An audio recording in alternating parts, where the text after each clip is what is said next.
همین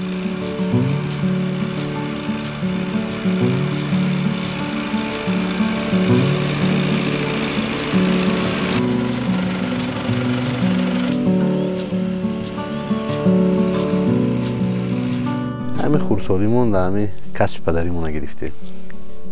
این کسب پدریمون، پدرمون که تراکتورچی بود، ما هم کسب پدری گرفتیم تراکتورچی. دیگه قریب 20 سال میشه که همین تراکتورچی.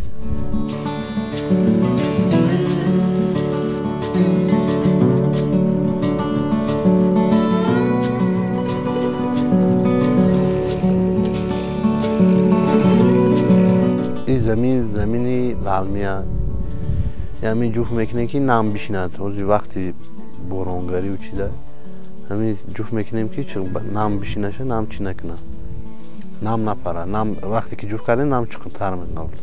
این زمینایی که آبی نیست، یا گندم، جو، زغیر. اوزی وقتی گندم کوریه.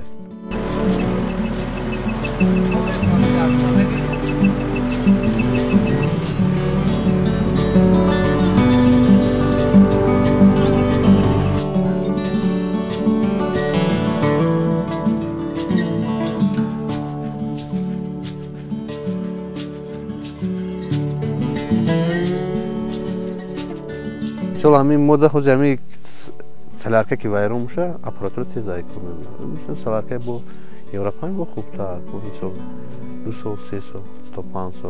اگر نه تو مثلا 600 میشه. ایواز نمیکنه میشه.